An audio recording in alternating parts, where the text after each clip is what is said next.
Hola, buenas tardes a todos los que nos están viendo. Este es un espacio de entrevista que se ha generado desde la Fundación Nodo 21 en torno a la temática de derechos humanos en el Chile contemporáneo.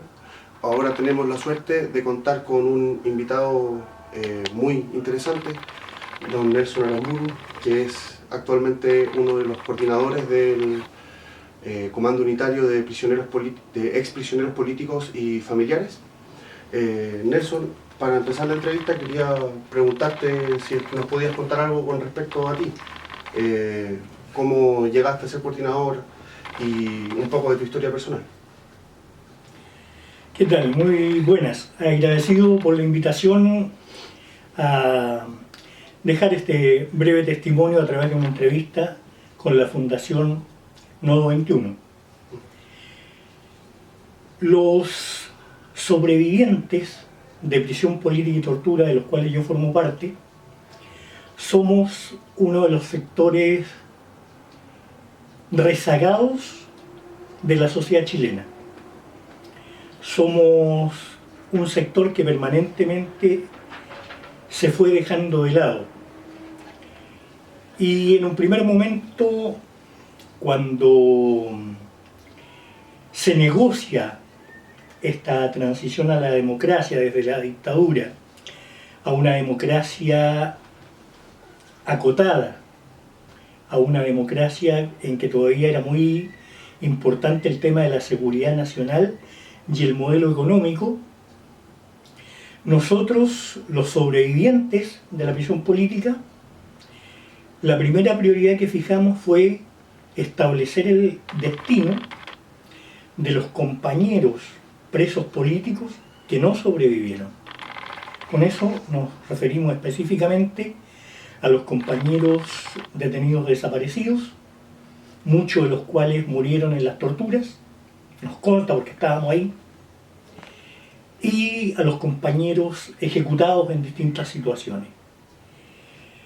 Dicho eso, cuando llegó el momento de empezar a saldar la cuenta con las víctimas de graves violaciones al derecho humanitario internacional, nuestra primera prioridad entonces fue acreditar todas las veces, todas las ocasiones en que las y los presos políticos sobrevivientes estuvieron con compañeros que hasta el día de hoy, y compañeras que hasta el día de hoy son detenidas desaparecidas. Desde ese punto de vista fue un trabajo doloroso, duro. En los centros de tortura, en los buques de la Armada, en los cuarteles y regimientos, tanto de carabineros, del ejército, de la Fuerza Aérea, que ya es una historia conocida. Los sobrevivientes prácticamente fueron personas que se salvaron de milagro. No lo tenemos claro por qué a una cantidad de los nuestros los asesinaron. Incluso hay gente que no tenía ninguna responsabilidad política. Te cuento el caso de unos chicos que están desaparecidos de la venta sexy. Ellos alojaron a un compañero del MIR, que tampoco era ningún cuadro importante. Ellos alojaron a un compañero y después lo llevaron preso, lo detuvieron y desaparecieron. Yo participé en actividades armadas en contra de la dictadura. Vengo del Ejército de Liberación Nacional, el ELN chileno, que no es el sector del Partido Socialista Heleno. Ahí hay una distinción clara que hacer. Los compañeros del Partido Socialista básicamente quedaron nucleados, organizados en torno al GAP y también a la Policía de Investigaciones durante el gobierno de la Unidad Popular. Nosotros, entendiendo, con todo el respeto que nos merecen los compañeros del GAP, que el deber de un revolucionario es hacer la revolución, no ser guardaespaldas, no ser tontón macún de ningún líder por magnífico que éste sea. En el caso, por ejemplo, de Salvador Allende. Nosotros continuamos vinculados al Ejército de Liberación Nacional Boliviano, en ese tiempo, después de la muerte de Inti, bajo la responsabilidad de Chato Peredo, y continuamos con nuestros esfuerzos de apoyar la revolución en América Latina, en la patria grande, a diferencia de aquellos que veían el proceso de unidad popular como el punto que había que articular todos los estados. Por lo tanto, cuando viene el golpe militar, que además toda la gente que no era de la unidad popular, todos los sectores revolucionarios, existe abundante documentación al respecto, partió de una definición: ninguna clase social se suicida. Por lo tanto, en Chile, la burguesía, el empresariado, los que tenían vínculos además con el capital internacional, iban a buscar todas las formas de mantener el orden capitalista vigente. Y le dijimos que nosotros Allende, en varias conversaciones, a través de la Tati Allende fundamentalmente, se le planteó: acá viene un golpe militar. Y Allende siempre insistió en que no.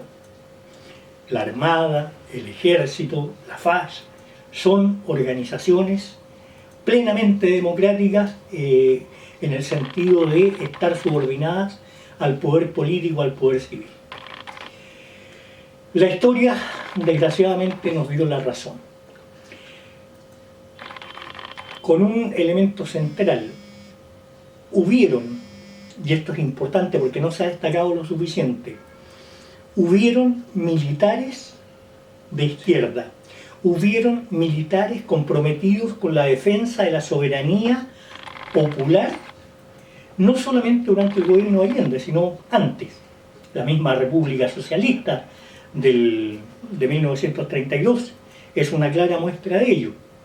Entonces, yo vengo de ese sector político y por lo tanto nosotros teníamos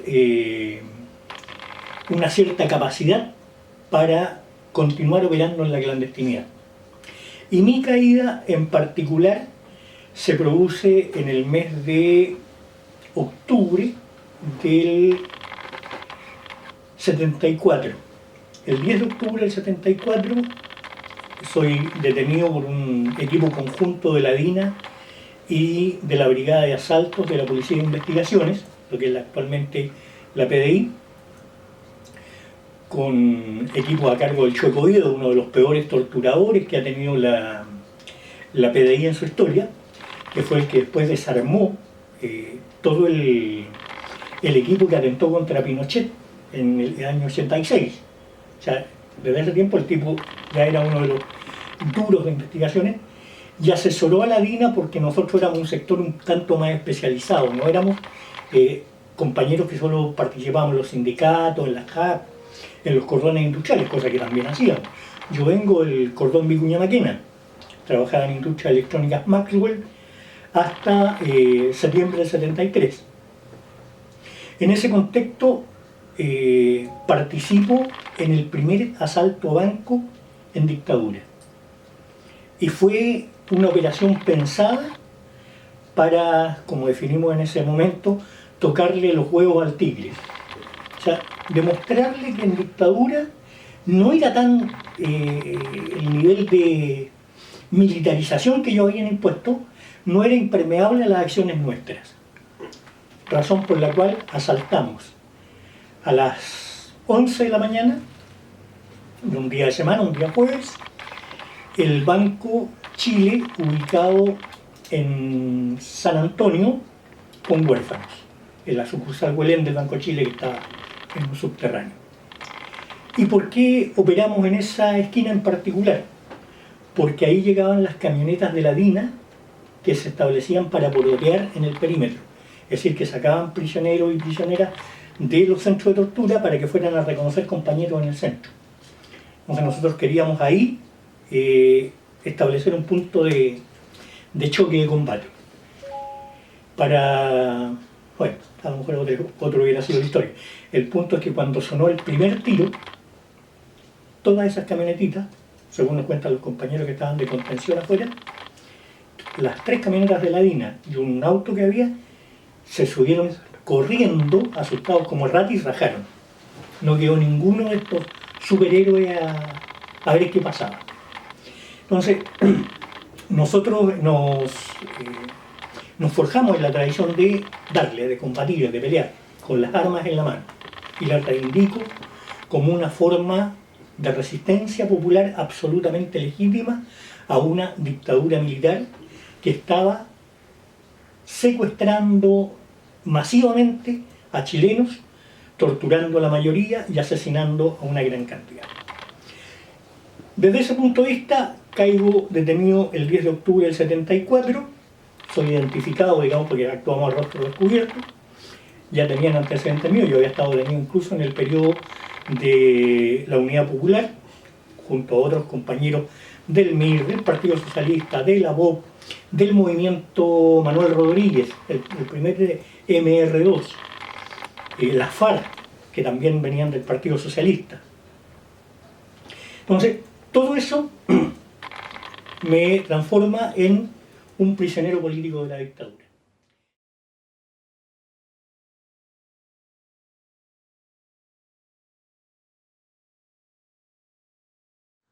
Lo primero que hay que decir es que existen muchas organizaciones de expresos políticos, de muchas organizaciones de sobrevivientes. Ustedes deben conocer más de alguna, por ejemplo, los chacabucanos, que son básicamente un grupo más de memoria que en la de defensa de derechos que estamos nosotros insertos.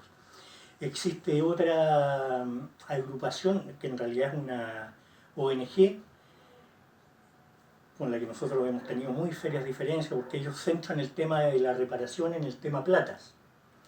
Reducen todo el tema de la reparación a víctimas sobrevivientes a un tema de lucas más o lucas menos, o sea que nosotros definitivamente no compartimos. Están los grupos que trabajan en torno a los centros de tortura, Villa Grimaldi, Londres 38, etc. Nuestras organizaciones tienen una característica particular. Nosotros centramos en una defensa política de derechos el tema de la prisión política y la tortura. ¿Eso qué significa?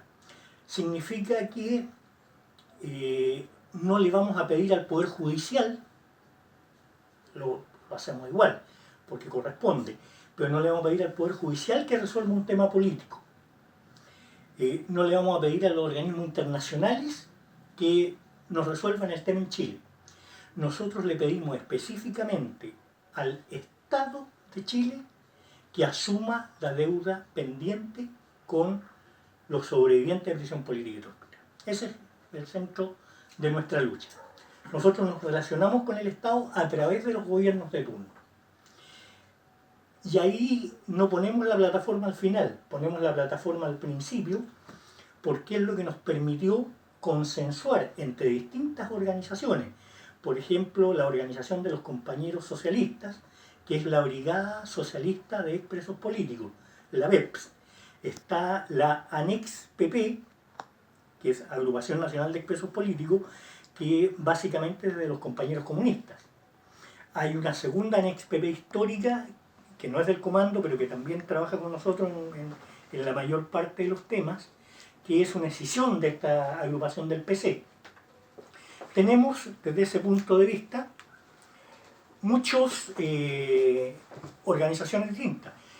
Y tenemos, por ejemplo, a los familiares de presos políticos fallecidos, que a estas alturas debiera ser la que con mayor crecimiento, digamos, porque tenemos un rango de mortalidad muy alto.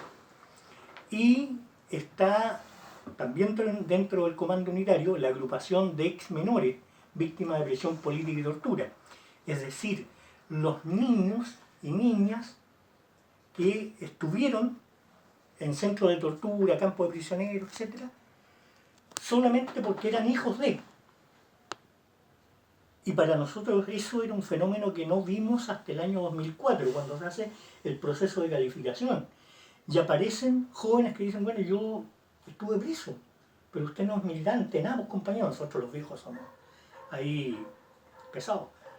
yo fui dirigente en esto, estuve en esta otra, dirigente sindical. Y ustedes no, yo era cabro chico, me llevaron preso. ¿Y por qué? Porque mi papá era dirigente de campesinos, por decirte algo.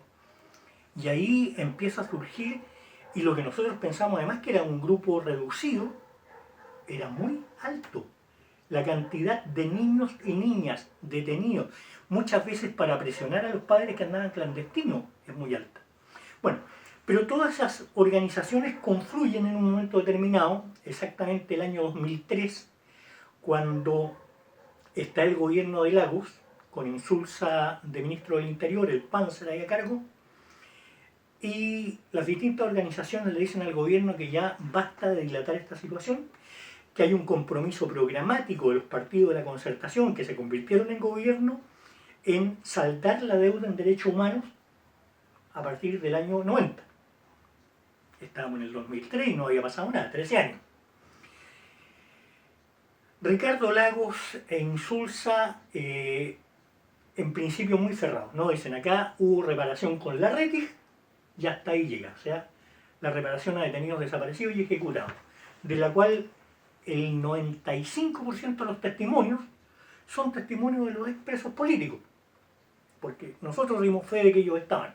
Sus familiares decían que se lo habían llevado, eso es lo que podían decir los familiares, pero nunca sabían dónde estaban, con quién, en qué tiempo, etc. Nosotros teníamos información y eso es lo que aportamos a la Comisión RETI, y fue nuestra primera tarea.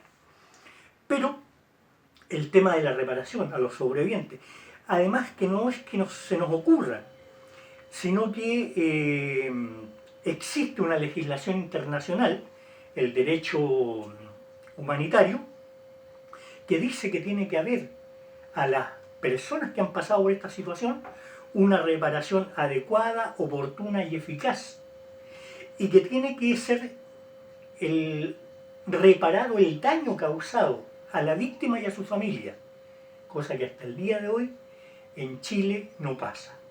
Ha sucedido en determinados niveles. Cuando logramos torcerle la mano a Ricardo Lagos el año 2004, en que establece la primera comisión Vales, producto de que la mayor parte de las organizaciones, la ANEXPP, la Brigada, la coordinadora, de la cual yo soy parte, Coordinadora Nacional de Agrupaciones de Expresos Políticos y Presas Políticas, que somos los presos políticos en ese tiempo, ahora ya no tanto, del MIR, del Frente Patriótico, los sectores más radicalizados estaban en la Coordinadora Nacional.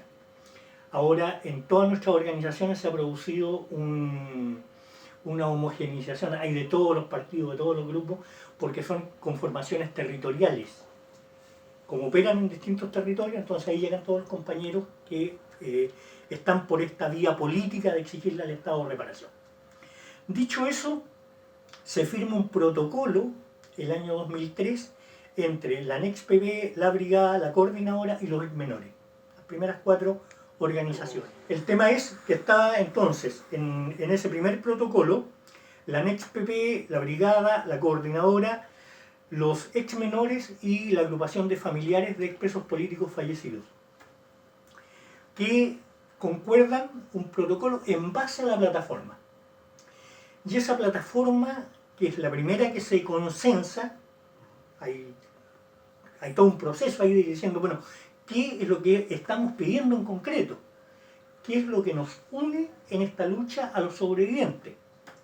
Y estaba, lo primero, un derecho a la reparación integral, que significaba el entregar una pensión, entregar lo que era el tema de la reparación en salud, la reparación en vivienda, el tema educacional. O sea, ahí hubo toda una plataforma que abarcaba los distintos, la vía jurídica, lo que nosotros llamábamos la verdad social. Es decir, nosotros estuvimos presos, nos mantuvieron en distintos centros de reclusión, pero no por ser delincuentes, sino por defender los derechos de nuestro pueblo, defender la democracia, pelear por la libertad, resistir a la dictadura. Eso era el elemento central. Y en ese contexto se firma este protocolo con estas organizaciones y se establece la Mesa Nacional de Trabajo, digamos, para ordenar, que funciona prácticamente una vez a la semana. Y porque venimos muy curados de espanto con estas organizaciones jerárquicas en que hay un presidente que determina y que al final se van estancando, dijimos acá no, las organizaciones van a conservar sus grados de autonomía, van a tener sus estructuras propias, van a tener sus políticas propias, principalmente en los territorios, pero a nivel nacional, esta es la plataforma, todos nos comprometemos con ella y por lo tanto vamos todos detrás de eso.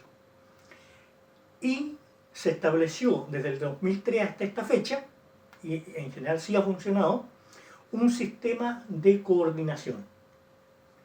Cada una de las organizaciones que integran el comando, que ahora nominalmente vemos 6, porque está también la del Partido Radical, pero que el último tiempo no ha estado, principalmente porque la persona que representaba en la mesa está también con problemas de enfermedad, ya nos está pasando. Somos una especie en extinción. Los expresos políticos estamos en extinción. Y nosotros muchas veces hemos escuchado a funcionarios de gobierno que dicen, bueno, de que está la salida biológica. Va a llegar un punto en que ya no van a quedar torturadores vivos ni presos políticos vivos. Entonces este es un tema que se va a acabar biológicamente. Nosotros antes de que eso pase queremos que haya por lo menos un mínimo de justicia de acuerdo a los estándares internacionales y a los compromisos firmados por el propio gobierno. Desde ese punto de vista, nosotros cada 3 meses una nueva organización del comando, que cada organización determina quién asume ahí, pero ya como somos viejos, imagínense, desde el 2003 venimos trabajando en estas condiciones. Somos la más alta expresión de la unidad de los sobrevivientes. No hay ninguna organización que tenga como sobreviviente directo. Las organizaciones familiares también tienen una trayectoria incluso mucho mayor que la nuestra. Familiares detenidos, desaparecidos y ejecutados. Pero de víctimas sobrevivientes son las organizaciones del comando, las más antiguas, las que han estado siempre en la lucha, lo que le ha tocado pelear desde el gobierno de Lagos para acá, pasando por el gobierno de Piñera y 2 veces con el gobierno de Bachelet. Entonces, desde ese punto de vista, nuestra plataforma, al ir consiguiendo con la ley 1992, después con la 20.405, que son 2 leyes con beneficios, entre comillas, económicos y sociales para las víctimas, de manera, como dijo Lagos, una reparación austera y simbólica. O sea, la austeridad económica para las víctimas y simbolismo. Lo que nosotros decíamos, nos van a dar un par de palmadas en la espalda y una medallita y con eso quedamos listos. Han dado cerca de eso. Entonces, ahora nuestra plataforma tiene 10 puntos, que son las que discutimos en la mesa de alto nivel que encabezó Boix y luego con la mesa que encabeza el ministro Fernández hasta el 31 de enero de este año en que la cierran formalmente. Lo que tenemos que decir al margen de los temas, por ejemplo, la recalificación de las víctimas, que para nosotros es un compromiso de honor, porque los que fuimos calificados el año 2005, 2004. Los primeros calificados que empezamos a cobrar beneficios, estamos cobrando una pensión desde el año 2005. Desde el mes de marzo exactamente, que fue la primera vez que nos pagaron la pensión. Y en ese contexto hemos recibido una 150 promedio en ese tiempo, ahora 170.000 pesos, pero tenemos ese recurso mes a mes. Los no calificados no han recibido nada, no están en el PRAE, no tienen la beca de estudio, no tienen ningún beneficio, ninguna reparación, a pesar de que estuvimos juntos. Nosotros somos testigos, hay muchos compañeros que estuvieron conmigo que no están calificados. Entonces, para nosotros es una deuda de honor. Y no solamente queremos que se considere, el compromiso de Bachelet específicamente fue que los que no habían sido calificados del 2011, que son 22.705 personas, iban a ser, se les tenía que dar, porque además es un tema de administración pública, se les iba a dar la posibilidad de apelar su caso. Ahora, ese fue el decreto que el ministro Campo se negó a firmar desde el mes de noviembre. Y en ese contexto tenemos el tema del acceso de las víctimas sobrevivientes a la justicia, por ejemplo, porque nosotros queremos que se sancione penalmente a los responsables de los secuestros, de las torturas, de todo lo que nos hicieron. Pero no estamos en condiciones de pagar un abogado para que nos dé ese trámite. Para las víctimas de la Comisión Retis se estableció la Corporación de Verdad y Reconciliación. Se estableció el programa de derechos humanos que lleva todos estos casos. Nosotros en esa ley se nos dejó absolutamente excluidos. Se nos dijo la candidata Michelle Bachelet el año 2013. En esta vuelta yo les garantizo que ustedes van a ser considerados para los beneficios sociales y jurídicos que corresponden según la legislación internacional. Aquí estamos esperando que se cumpla esa promesa, como muchas otras. Estaba el tema de los compañeros que tenían sus imposiciones de trabajo, etc. Y solamente a los sobrevivientes de prisión política y tortura se les dice, a ver, aquí ustedes en pensiones tienen que optar entre la pensión de prisión política, la Vales, o la pensión de exonerado por lo que ellos tenían en el trabajo hasta el momento que lo detienen. No se dice, pero son dos cosas distintas. La plata de exonerado es plata previsional, es mi plata, es mi ahorro. Y el tema de la pensión reparatoria es el tema de mi calidad de víctima. Sin embargo, ahí no hay caso. ¿Qué otro más? Heredabilidad de la pensión, traspaso de beneficios educacionales, o sea, los 10 puntos que en la práctica ninguno en este gobierno que se nos prometió y se estableció en el programa que se iba a resolver, ninguno ha sido dado. Incluso uno de los temas emblemáticos de los famosos 50 años de silencio que existe, efectivamente lo mandaron, pero nunca le aplicaron las urgencias para sacarlo.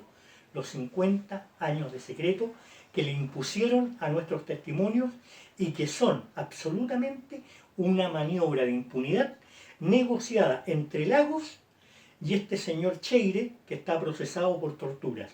Ellos negociaron eso y a nosotros nos consta. Bueno, nos has dado un poco el contexto general, ¿no es cierto?, en el cual se enmarca el proceso que ha vivido el Comando Unitario y las movilizaciones que se han desarrollado por parte de los sobrevivientes. Nosotros te queríamos preguntar, porque nos interesa mucho saber en qué están ahora como Comando Unitario y cómo están ahora en cuanto a las acciones que están llevando a cabo, pero también cómo ven la situación con el gobierno de Piñera que viene. A ver, debo decirte que los dirigentes de las distintas organizaciones de presos políticos que integran el Comando Unitario teníamos la esperanza de que nuestro trabajo en este ámbito de la lucha sindical, gremial, por reivindicaciones concretas, se terminaba con Bachelet. A pesar de lo viejos que estamos, todavía seguimos siendo ingenuos. No pasó así. Se dilataron todas los compromisos que se asumió ante Monseñor Gois, ante el senador Letelier, ante el representante de la Cámara de Diputados, ante el Alto Comisionado de Naciones Unidas para América Latina, Américo Incalcaterra, y Lorena Frías, que en ese tiempo era del Instituto Nacional de Derechos Humanos, el 2015, esta famosa mesa de alto nivel, que iba a resolver todos los temas después de la huelga de hambre que tiraron los compañeros de Rancagua, y a la que se fueron sumando particularmente los compañeros no organizados a través del país. El comando como comando ya estaba sentado en una mesa de negociación con el gobierno del 2014. Con Alewi fueron las primeras conversaciones. Y Alewi en ese momento también nos dice: la voluntad de la presidenta es resolver este tema y que no quede que se estire como un chicle de una vez para otra, etc. Nosotros a esa altura entendíamos que teníamos garantías del gobierno que se iba a resolver. Pero finalmente esto no fue así. Es tan desesperanzador, estamos cansados. Pensábamos que esto se terminaba y tenemos que seguir. No nos queda otra. Cuando nos queda claro que el gobierno de Bachelet, una empresa política con la que yo estuve en el mismo espacio físico, digamos, nos estuvimos juntos, en Villa Grimaldi, el año 75, cuando llegó con la Ángela Geria detenida, pensábamos que una empresa política iba a honrar los compromisos asumidos en la campaña. No fue así. Al final lo que hicieron fue presentar un proyecto que es humillante, porque es el tema de la plata. Al final lo que dicen: ya, les vamos a dar lo que más les preocupa a estos otros, y presentan el 31 de enero al Congreso, cuando en el Congreso el 31 de enero de este año solamente estaba el portero y como 3 o 4 pacos que andaban aburridos dándose vuelta ahí en el sector. No había nadie, nadie recibió el proyecto. Una delegación del Comando Unitario el día 6 de marzo tiene que ir al Congreso a tratar de que ingrese a tramitación. Y va una delegación de la coordinadora, de los menores, del Partido Socialista. Desgraciadamente los compañeros, los familiares en ese momento no pudieron asistir, pero íbamos todos a buscar a todos nuestros contactos en el Congreso para decirle: oye, ¿qué pasó? El gobierno nos dice que presentó esto y en ninguna parte, en ninguna tabla está. Finalmente, por una gestión a última hora que hizo Fidel Espinosa, el presidente de la Cámara hasta el 11 de marzo, se logra ese día, 6 de marzo, que entre recién a tramitación el proceso. Es decir, para nosotros no hubo ninguna deferencia, ningún respeto. Siempre hasta la última hora. El famoso tema de la recalificación, como el tema de los no calificados, Lorena Frías nos dice: yo el 10 de noviembre le dejé al ministro Campos el proyecto sobre la mesa. Y no digamos que era un proyecto que enorgulleciera ni al gobierno siquiera, porque era a través del Chile Atiende, del instituto. Era una cosa muy rara, pero dejaba el tema planteado, que era lo que a nosotros nos interesaba dejar corriendo, porque veíamos ya que iba a ser el tiempo. Y una última cosa: nosotros en julio del año pasado, vimos que este gobierno, o sea, las fuerzas de la nueva mayoría, habían bajado los brazos. Fue evidente. Nosotros íbamos de repente a un ministerio y rebotábamos, ¿no? Decían: si lo que pasa es que no hay nadie está tomando decisiones. Era una cosa muy difusa. Nos dijimos: acá lo que viene es la derecha. Y en ese contexto dijimos: acá tenemos que diseñar una estrategia que nos permita en un gobierno de derecha poder seguir peleando nuestras reivindicaciones. En ese contexto se inscribe la presentación, primero, ir en el mes de noviembre a Montevideo a la 165 Asamblea Ordinaria de la Comisión Interamericana de Derechos Humanos, con abogados que además son de la Fundación Nodo 21, que son, tengo que dar testimonio, Paz Becerra y Francisco Jara. Se tuvieron que pagar ellos los pasajes para acompañarnos, porque nuestras organizaciones no tienen recursos. Hicieron todo el esfuerzo, dejaron cosas botadas acá por acompañarnos, porque asumieron el compromiso de defender este tema internacional desde la perspectiva del Comando Unitario. Y lo otro es que dentro de estos compromisos que sí cumplieron, porque eran internos del gobierno, la Subsecretaría de Derechos Humanos y el famoso Plan Nacional, diseñamos lo que llamamos nosotros una estrategia de pinzas. Exigir los derechos desde el plano internacional hacia acá. Presentar denuncias en las tribunas internacionales para que permanentemente los organismos le pregunten al gobierno qué pasa con estos derechos vulnerados que no han sido reparados.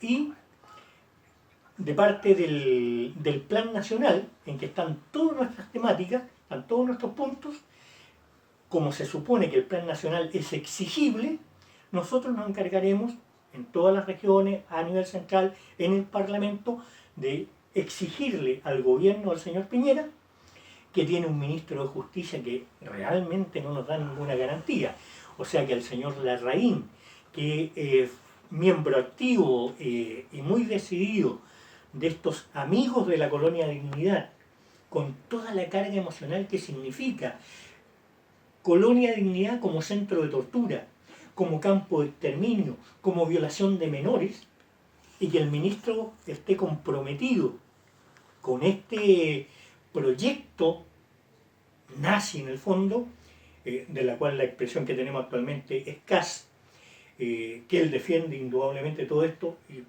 está haciendo lo que los hombres de gobierno en este minuto no pueden hacer. O sea, se han repartido también las pegas. En ese contexto, a pesar de lo cansado que estamos, porque llevamos muchos años en esta historia, a pesar de que ya queremos cerrar, para dedicarnos a otros temas, al tema de la memoria, que es un tema clave para nosotros, para la formación de las nuevas generaciones, para dedicarnos, qué sé yo, a escribir libros, a hacer testimonios, cosas personales. No podemos dejarlas de lado y tenemos que seguir en la trinchera conduciendo a nuestras organizaciones territoriales, porque en la medida que no ha habido reparación, no podemos bajar los brazos.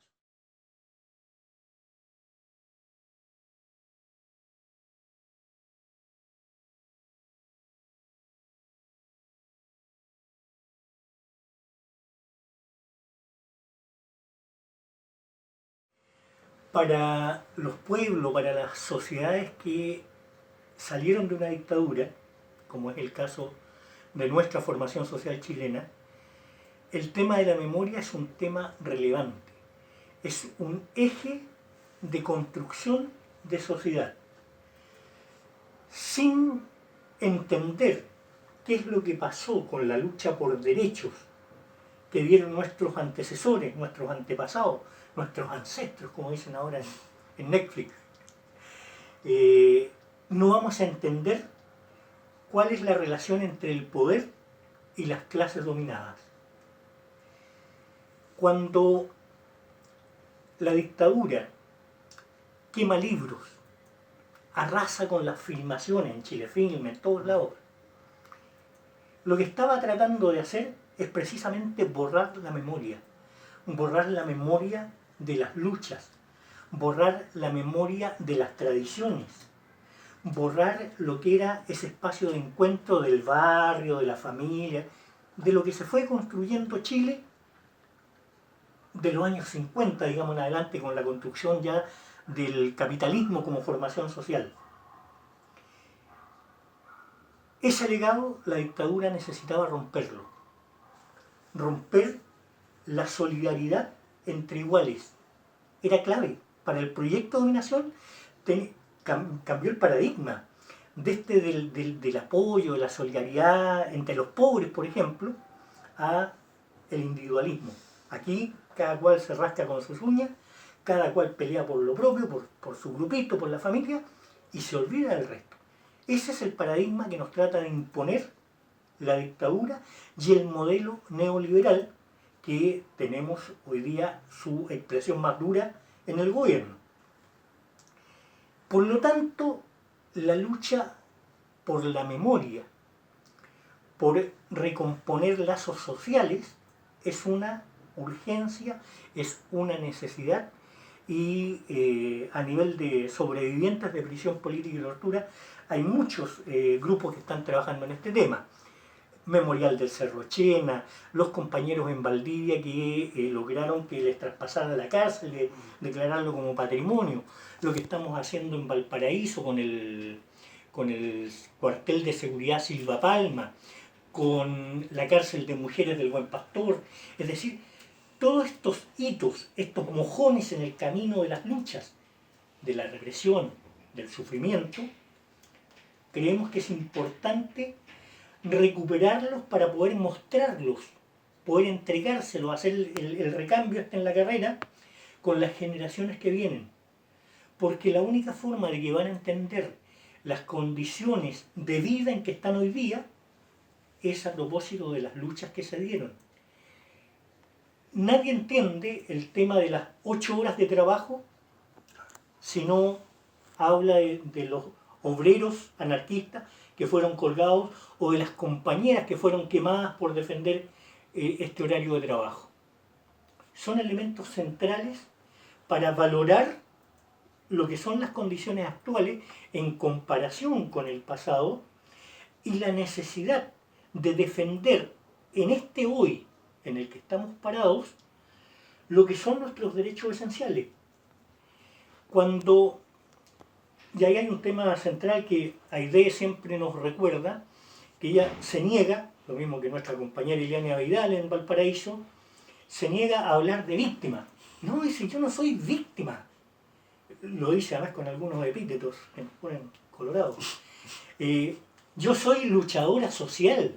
Yo estuve presa y me sacaron la cresta por luchar por los derechos de mi pueblo. Somos esencialmente luchadores sociales que pasamos por situaciones límites.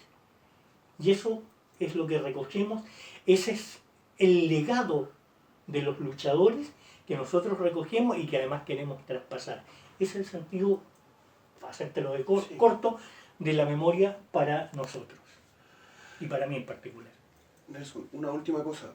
Ayer en Estado Nacional, José Antonio Kast dijo que él condenaba la violación de los derechos humanos. Sin embargo, todo el mundo sabe que él es probablemente uno de los máximos defensores del legado y de todo lo que se hizo dentro de la dictadura. En ese sentido, parece ser que se ha hecho una distinción entre lo que fueron las violaciones de los derechos humanos y el actuar de la dictadura en el ámbito social, económico, político, institucional, etc. En ese sentido, yo te quería preguntar, ¿de qué manera crees tú, primero que son, me imagino que tú asumes que son íntimamente conectados, no es posible separar una de la otra, pero por otro lado, ¿de qué manera las violaciones a los derechos humanos que se dieron dentro de ese contexto siguen dándose hoy y siguen irradiando de diversos modos a la sociedad chilena actual? A ver, ahí hay un tema grosso, Sí. el tema de los derechos humanos. Porque el tema de los derechos humanos, después de la experiencia de la dictadura, para nosotros los chilenos quedó reducido, restringido al tema de el derecho a la vida, a la libertad personal, a las cosas que están vinculadas a la represión. Pero los derechos humanos son un conjunto bastante más amplio y que además, como todo constructo social, está en permanente modificación, avance, también retroceso. Pero para nosotros los derechos económicos y sociales son temas claves. El tema de las pensiones. Nos mercantilizaron todos los derechos sociales. Nos mercantilizaron la educación, la salud, la previsión. Es decir, en el tema de la salud, si usted tiene plata, no tiene ningún problema con la salud en Chile, es el paraíso. Pero tiene que tener buena espalda, cosa que la mayor parte de este país, de los 17 millones, que todavía no está claro el famoso censo de excelencia, de ser 1 millón de personas que están en esas condiciones, pero los otros 16 millones están con una salud horrible porque es un derecho mercantilizado. La educación lo mismo, la lucha de los estudiantes. Esa es una lucha que tiene que ver con los derechos humanos, los derechos económicos y sociales. Y también está los derechos más jodidos de estos derechos, por ejemplo. Hemos visto el montaje que ha hecho Carabineros, no solamente con la operación Huracán, todos los montajes. La Corte Internacional, la Corte Interamericana, dictaminó que a Pascual Pichún, y no me acuerdo cuál es el nombre del otro líder mapuche, tuvieron que pagarle reparación, porque también había sido un montaje, y los condenaron a 20 años. Entonces, las fuerzas policiales, en la medida que la clase política les garantizó impunidad, han seguido operando con los mismos parámetros, en el tema específicamente de la represión. Pero me interesa mucho hacer esta distinción entre los elementos represivos, las violaciones agresivas a la vida, a la libertad de las personas, son solo una parte, son la parte más aguda. pero está todo el contexto de un modelo económico, el modelo económico neoliberal, en que todo se mercantilizó, es la base, es lo que permite que se cometan los abusos, las desigualdades, las brutalidades, como esta operación Huracán, como que la fuerza policial, o sea, cuando uno piensa, los guardianes del orden se roban en Chile y se llevan para la casa cerca de 30.000 millones de pesos. O sea, es una brutalidad. Los encargados del orden social son delincuentes. Los militares, los fondos reservados del cobre, que se supone que son para garantizar nuestra soberanía nacional, se las farrean, se las juegan en los casinos. O sea, este Estado de Derecho, y me disculpan el lenguaje, vale callampa. Nelson, yo quería agradecerte tanto a título de la Fundación, pero también a título personal el haberte dado este tiempo para conversar estos temas que son tan fundamentales. Espero que un espacio como este pueda aportar en alguna medida, ya sea la visibilización de estas problemáticas y ojalá a un avance en torno a las mismas. Y eso, solo agradecer muy sinceramente que te hayas dado este tiempo, porque para bien o para mal todos vivimos en el contexto neoliberal y ahí el tiempo vale. Así es. Y el darse un tiempo para conversar de esto es algo que yo te agradezco mucho. Así que... Y se agradece el esfuerzo que hace todo el equipo de filmación y el equipo de derechos humanos de Nodo 21.